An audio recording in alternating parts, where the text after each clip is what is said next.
Are you into retro games? How about independent games made by a small team of enthusiastic and dedicated developers that love movies and games from the 80s and 90s? Well, I'm already sold. And hopefully you will be too after you watch this video about Abathor. Abathor is an indie game developed by Pixel Games, led by David Gary and his brother Havar Gary. Or is it the other way around? I guess it depends on who you ask. Yeah, this is a game that was created by a team of brothers that wanted to replicate the games that they grew up with and loved playing in the 90s. These brothers successfully developed a game that connected them and us to our childhoods. Sitting there in front of an arcade playing Golden Axe, or for me, sitting there with a Sega Genesis controller in my hand, getting smashed by goblins. Good times. Now this is this team's first and only game so far, and wow, is the quality off the charts. Especially for a group of guys that just wanted to replicate the 90s again, letting nostalgia take over. This game breathes 80s and 90s nostalgia. I'm talking, we got testosterone-filled men that look like Conan characters. No, not just the Arnold Schwarzenegger movies Conan characters. I'm talking straight out of the comic books Conan characters. Pair that with their incredibly diverse artwork and designs for each level.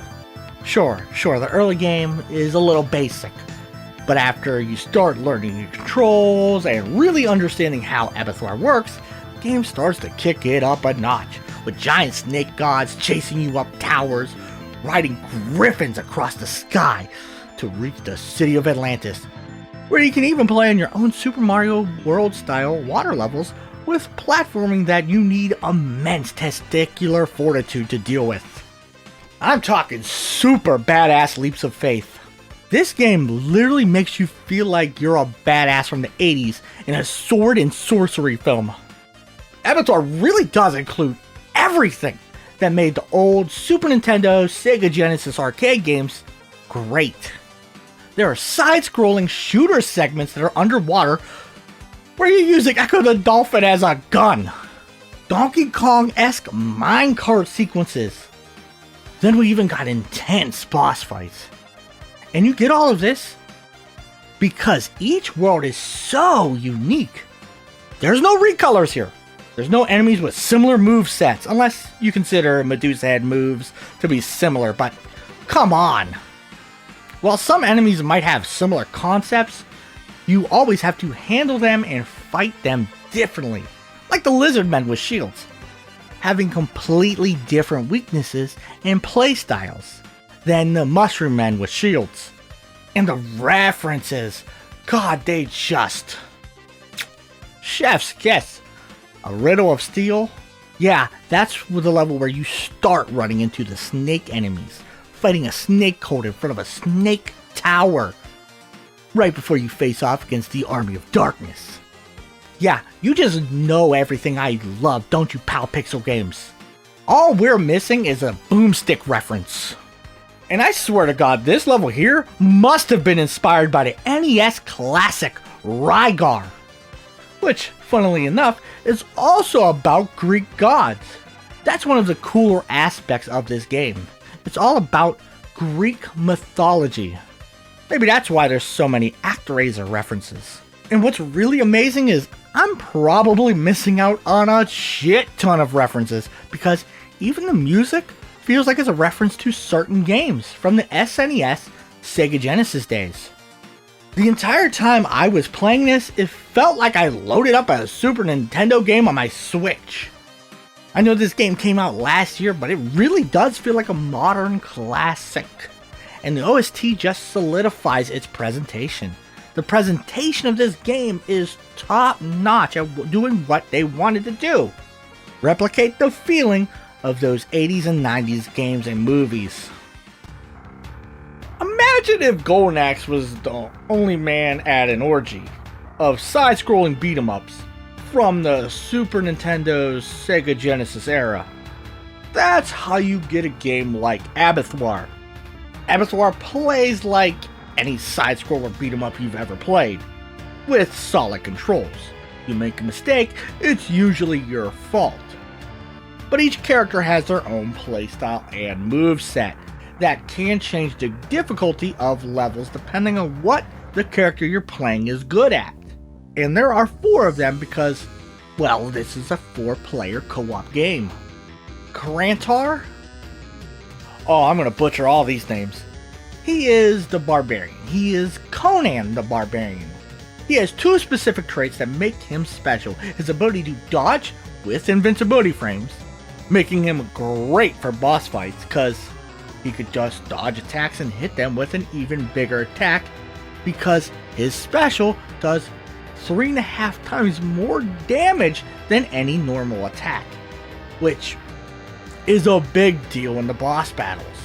Sias, the blonde-haired beauty, the Valkyrian warrior, and my favorite character to play as, is a defensive specialist, basically using her shield as an offensive weapon, parrying attacks so you can stay on the offensive, dodging through projectiles. All of this is what makes her good at platforming because you're negating all the things that make the platforming difficult, getting rid of all the projectiles on the screen. That and her passive is the ability to take 50% less knockback. Most of you who haven't played old school platformers won't understand how important this is. Every time there's a pit behind you and you get hit, you'll be thanking God that you have Sias as your character. Creatus, the obligatory thief of the group. He has Mega Man X style dash jumps, combos where you stab somebody with a regular attack right before hitting them with a Shoryuken, making him do a lot of damage if used properly. Because of his dash jump, he is very good at platforming.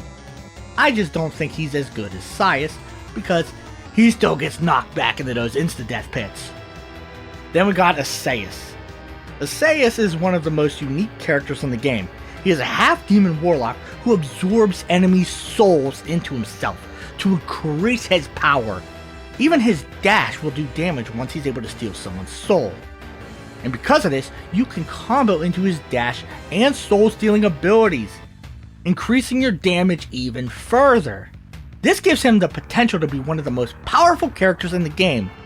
Keyword is potentially because he needs to steal souls to achieve this level of power. And not every level lets you steal souls, especially some of the boss fights. But that's not all. Every character can ascend to a further plane when they appease the gods. The gods will grant you the power to ascend to a level even further beyond. For the barbarian, it grants you a stronger bloodlust. For your thief, going full Japanese samurai. For your warlock, you'll be able to go into a full demon state. And one of your teammates will even be able to acquire the power of a stand. All of these are just massive power-ups that make your character significantly better than they used to be. It's your devil trigger. The problem is you only get this for certain levels. That's honestly my biggest problem with the game, is that you have no control over when and where you can activate these powers. It's only specific levels and that's it. Makes the game more balanced, but it takes away a lot of the fun of having a devil trigger. This leads to one of my favorite aspects of Abathor, the RPG mechanics. No, you don't level up, you buy upgrades. With the currency you've been building up, your points, and you purchase these upgrades from a traveling merchant who is following you on your journey. Most just increase your stats. Better jump, more damage, increased hit points, stuff like that. But the thing that makes this even better is it's more apparent on harder difficulties. Especially because you'll be dying a lot more.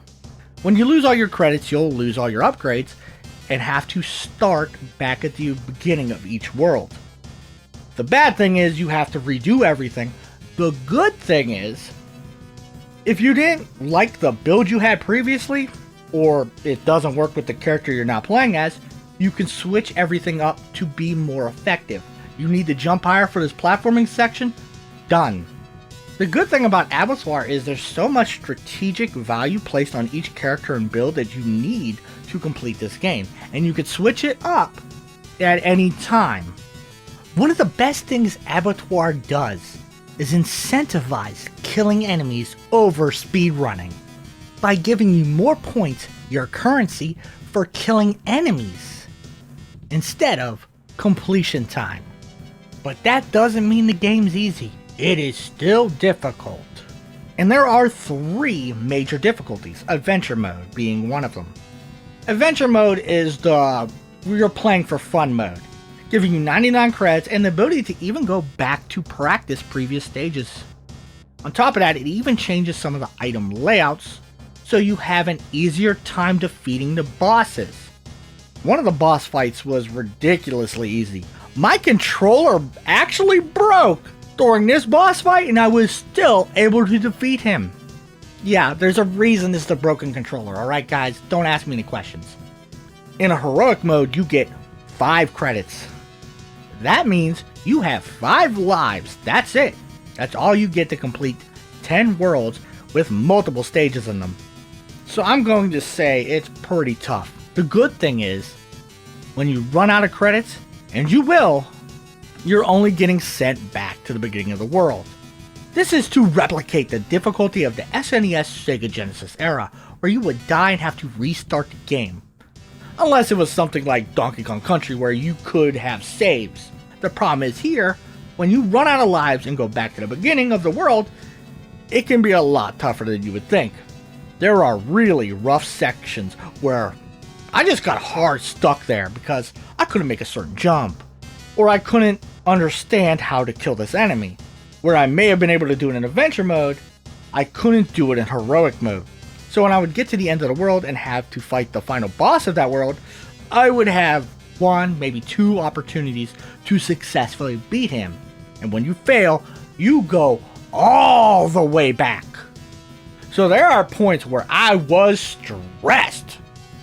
I was locked in, palms sweaty, knees weak, arms are heavy style, struggling and focused on this boss fight because I had to clutch up or I'm wasting another hour here. Dark Souls wishes it was as punishing as this is, because I had to start memorizing every single pattern of every single enemy to beat some of these bosses. Because while in adventure mode I could muscle them with a little bit of tactics here and there, here I couldn't risk it. I got 1 life left, and if I fail, it's time to go home. We're done.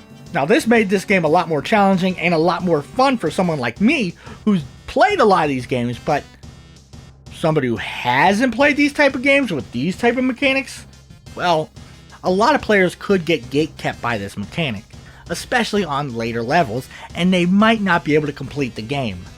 Epic mode is the same concept except even harder, if you can believe it, with even more worlds and levels.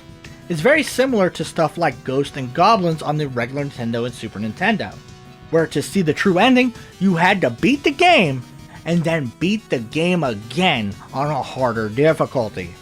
If you're able to complete Epic mode, you will be able to see the true ending. God, this game's so good.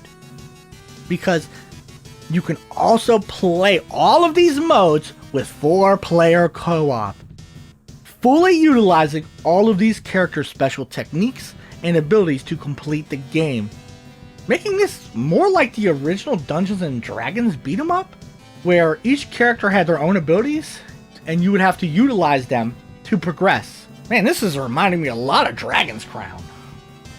This story is a very simple one. Our 4 heroes are on a journey to stop a great evil from destroying the world, and must travel to many places to stop the key players. There are a few cutscenes, but not many. A little bit of dialogue here and there, but if you're here for the story, that's in the lore logs that you can check at any time, giving you in-depth story about each character, each place, each enemy that you encounter. There is a great amount of detail in the story if you want to see it. If you're here just to have fun, then you don't even have to worry about it. Now let me start off with this. I love this game. I had a great time playing it. But the question is, should you buy it? Yes? It is a retro game that captures the entirety, the essence of retro gaming on the Super Nintendo and Sega Genesis. This is what the retro games should feel like, and it is glorious. The problem is, it's not special. Now, this is me being very, very critical, by the way. There are like 10 games that I would recommend above this, like Curse of the Moon, or even the Sega Genesis collection on Steam itself, where you can play a bunch of those retro games that this is trying to recreate. I think of it as you have a friend who has just gone into retro movies, and you start showing them a few movies. Do you go straight to Big Trouble in Little China? Classic movie with Kurt Russell fighting a Chinese god with just a knife and his reflexes. Or do you go straight to Gladiator? Let's be honest, you probably want to show your friend Gladiator first. That's how I look at this. If you've played all those retro games, you will love this game. If you haven't, put it on the wish list and come back to it, or buy it and try it out. You'll love it, but not as much as those other games if you haven't played them. As I finished this, the first thing I thought to myself was, you know what I haven't played in a while? Curse of the Moon. And I really love those games. If you like this video, like, comment, and subscribe.